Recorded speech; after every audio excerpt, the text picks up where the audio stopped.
Andradzuel ne disposerait pas de la légitimité politique suffisante pour porter efficacement la revendication des îles éparses en raison de sa nationalité française, selon un analyste. Même après plusieurs changements des membres de cette commission, la France n'est pas prête de restituer ces îles, mais imposera la cogestion.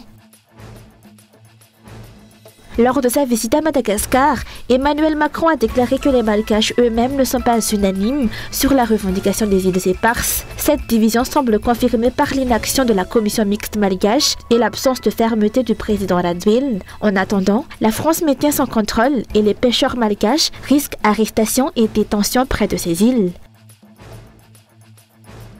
De l'actualité internationale, le Vietnam célèbre mercredi en grande pompe la 50 ans de la chute de Saigon qui avait marqué la réunification du pays sous l'égide du Parti communiste en présence pour la première fois de soldats chinois.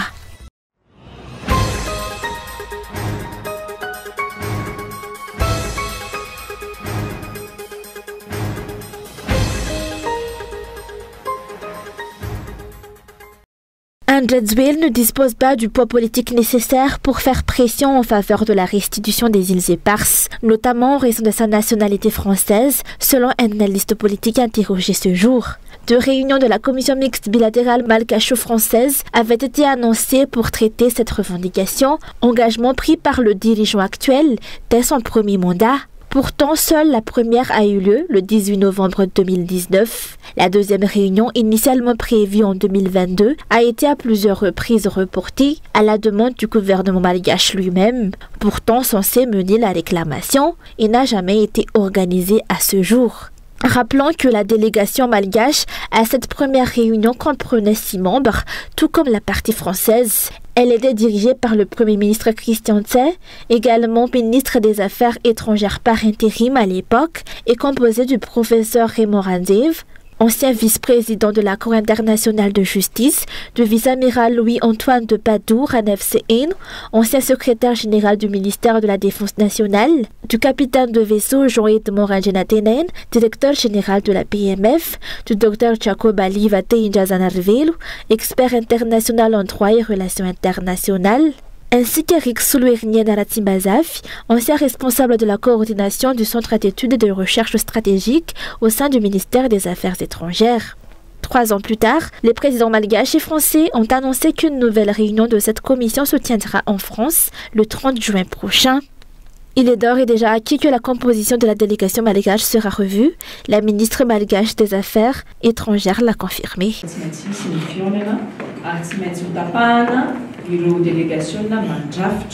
Une rencontre est bel et bien prévue, et il faudra déterminer la composition des délégations des 2 parties au sein de la commission mixte sur les îles éparses. Il est probable que l'ensemble de la précédente délégation soit remplacé ou que certains membres seulement soient maintenus. Le chef de la délégation malgache pourrait être le Premier ministre ou la ministre des Affaires étrangères elle-même. Reste que Christian Tse est jusqu'ici resté silencieux sur cette revendication. La ministre tente de masquer le manque de fermeté d'Andradzuel, qui n'a jamais osé formuler clairement une demande de restitution à son homologue français.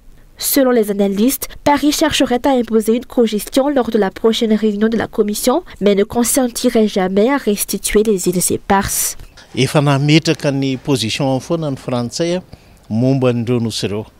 La France a toujours affiché clairement sa position sur ces îles, contrairement à nous, qui avons accepté la mise en place d'une commission sans affirmer une ligne ferme. Même si la composition de cette commission change à plusieurs reprises, la position française reste inchangée, elle ne cédera pas ces îles. Cette commission serait-elle en réalité un outil de cogestion, comme le souhaite la France? Quoi qu'il en soit, tant que nous poursuivrons une politique faible, nos revendications ne seront jamais prises au sérieux par la France. Le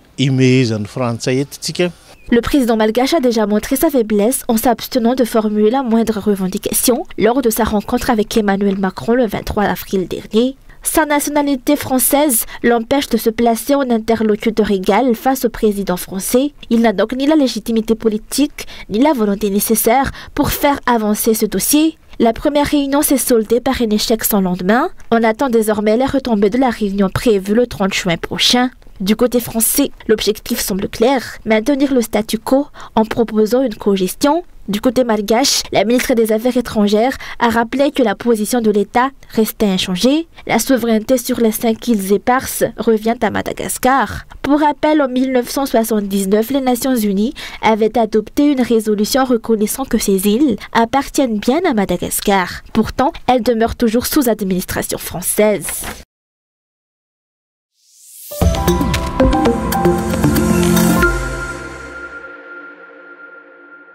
Lors de sa dernière visite à Madagascar, le président français Emmanuel Macron a affirmé que les Malgaches eux-mêmes n'étaient pas unanimes au sujet des îles éparses. Selon lui, certains tiennent à les réclamer, tandis que d'autres non. Madagascar, certains le demandent, d'autres non, il y a des désaccords. Par contre, je crois que ce que demande Madagascar, c'est d'avoir un partenaire qui les respecte. Ce que fait la France avec cette commission mixte, c'est d'avoir un partenaire qui l'aide à réussir ses vrais défis, qui sont plutôt celui de la sécurité alimentaire, de la réussite économique, de la sortie de la pauvreté, de la réussite éducative, et c'est ce qu'on fait. Cette remarque semble fondée au regard de la situation actuelle dans le pays. Premièrement, comment le président malgache, qui a renoncé à sa nationalité malgache pour acquérir la nationalité française, pourrait-il formuler une réclamation ferme de ces îles face à son homologue français ?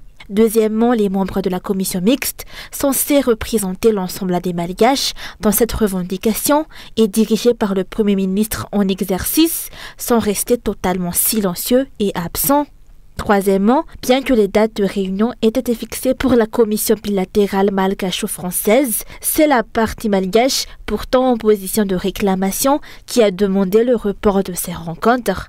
Jusqu'à ce jour, la France exerce toujours son autorité sur ces îles, comme en témoigne la situation vécue par les petits pêcheurs naviguant à proximité.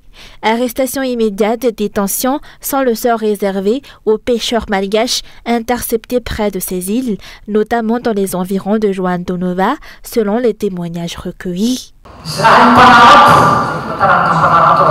Nous, les pêcheurs, sommes arrêtés et parfois violentés dès que nous approchons de ces côtes. Que devons-nous faire maintenant ? Dès lors, de tels agissements ne devraient pas être tolérés, selon ses explications, et le peuple malgache tout entier devrait se mobiliser et parler d'une seule voix, sans attendre des dirigeants hésitants. Il est urgent de mieux informer la population locale sur ces îles malgaches, ainsi que sur les nombreux territoires déjà perdus au profit d'intérêts étrangers. Ces îles sont la propriété du peuple malgache et ne devraient en aucun cas rester sous domination étrangère. Nous ne laisserons pas faire cela, car ces îles nous appartiennent. Elles ne sont pas aux Français. Ici, c'est Madagascar. Vous devez nous soutenir au sein de l'association des pêcheurs artisanaux que j'ai fondée. Nous pêchons dans la zone de Juan de Nova, mais les forces présentes là-bas n'ont que faire du fait que nous soyons malgaches et que nous travaillons près de nos propres terres. Ils nous arrêtent sans ménagement.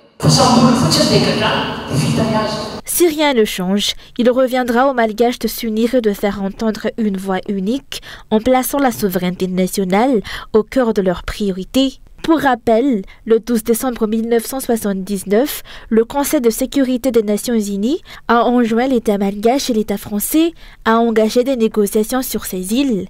Si les autorités clament leur amour pour Madagascar et leur attachement à sa souveraineté, il est plus que temps qu'elles le prouvent, car une partie du territoire national, à savoir ces îles, demeure toujours sous contrôle français.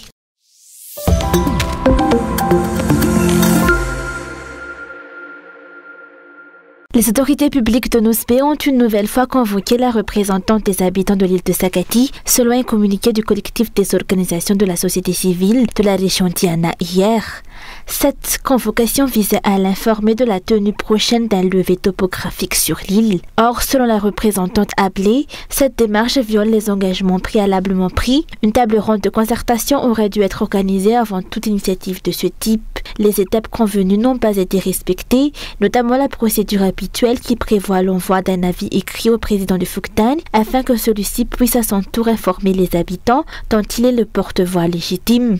Face à cette situation, le collectif des organisations de la société civile de la région Diana appelle à la vigilance citoyenne. Il enjoint la société Green Motherland et les autorités publiques à cesser toute forme de pression ou d'intimidation et à privilégier le dialogue pour parvenir à une solution durable dans le respect des droits des populations locales.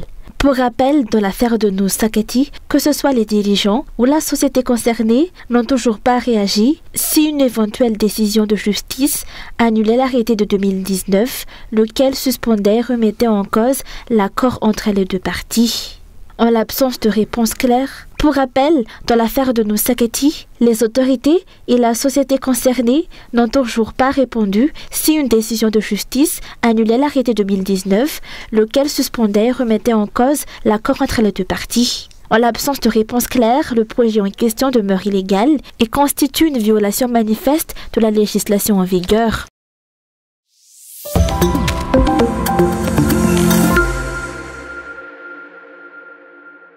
Selon les résultats d'une étude menée par des enseignants-chercheurs, les taux de pauvreté et de chômage sont particulièrement élevés dans les régions et les communautés où se trouvent des sites d'exploitation minière artisanale à Madagascar. Le secteur emploierait jusqu'à 500 000 personnes, selon les estimations. Dans la région d'Amour-Nimani, par exemple, le taux de chômage atteint 24,9%, tandis qu'il s'élève à 23,2% dans la région d'Anjouy. La situation est tout aussi préoccupante dans les régions du sud-ouest et de Betsbouk. En parallèle, les taux de travail des enfants, de mariage précoce et d'insécurité y sont également alarmants. Les filles, elles sont conduites, elles sont victimes de mariage précoce. Pour le cas de la région d'Anjouy, nous avons des filles. Elles se marient à 14 ans. Et elles travaillent dans les mines avec leurs enfants. Et leurs enfants ne font pas l'école. Et ça va poser des problèmes ça va augmenter le taux d'analphabétisation. Et c'est ça le problème général des exploitations. Malgré les recherches menées par les enseignants, le manque de dialogue et de communication avec les décideurs politiques freine toute stratégie efficace de lutte contre la pauvreté.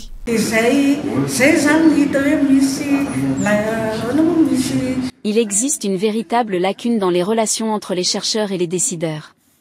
Souvent, les résultats de recherche ne parviennent pas aux responsables politiques, faute d'une plateforme de dialogue et de mise en relation. Les chercheurs n'ont donc pas l'occasion de présenter leurs travaux sur des domaines cruciaux tels que la santé, l'éducation, l'environnement et bien d'autres. Une question centrale demeure: comment identifier les causes profondes de la pauvreté et relever le défi de ne pas s'y résigner? Selon les chercheurs, la situation actuelle ne devrait pas exister dans un pays aussi riche en ressources. Les compétences, les ressources naturelles et humaines sont là. Le véritable enjeu est de savoir comment les mobiliser de manière cohérente pour répondre aux besoins réels de la population. Pour rappel, l'atelier de lancement du projet DIP s'est tenu hier, porté en collaboration avec l'ONG internationale Araki, la Banque mondiale, le Royaume-Uni, plusieurs universités américaines et d'autres partenaires. Ce projet s'étendra sur 7 ans. Il vise à explorer des pistes de recherche concrètes pour réduire, voire éradiquer la pauvreté sous toutes ses formes.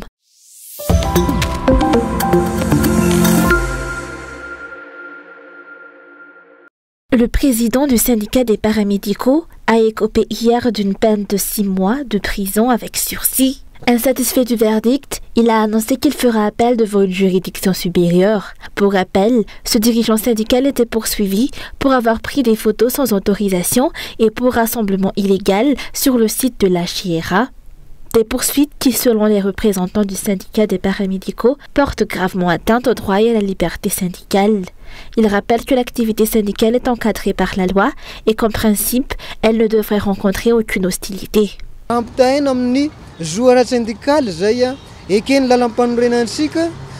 Au regard de notre constitution, des conventions internationales relatives au travail ratifiées par Madagascar, ainsi que du statut général des fonctionnaires, cette décision constitue une violation flagrante des lois. Le verdict du tribunal, condamnant à 6 mois de prison avec sursis, est incompréhensible. C'est pourquoi nous allons interjeter appel, nous réclamons que justice soit rendue dans ce pays.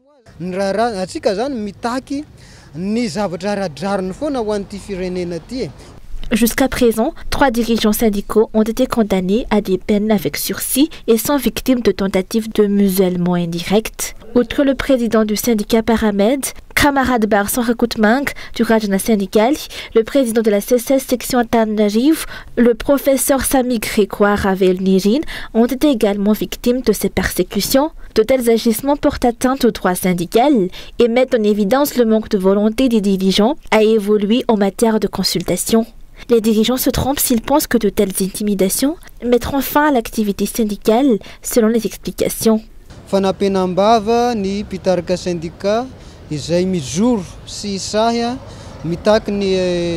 Ce sont des tentatives de musellement visant à affaiblir les luttes syndicales. Tel est leur objectif. Pourtant, malgré cela, nous poursuivrons nos revendications et mettrons en place une stratégie claire pour atteindre nos objectifs.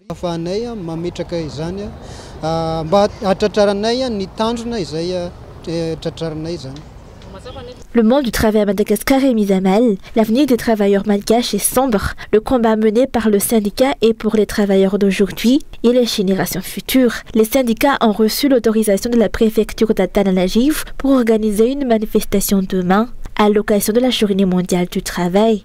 La préfecture a précisé qu'il s'agira d'une revendication syndicale sans aucune connotation politique. Le thème choisi par le syndicat Fils et Mari pour cette journée est clair. La vie et la subsistance sont amères pour les travailleurs à Madagascar aujourd'hui.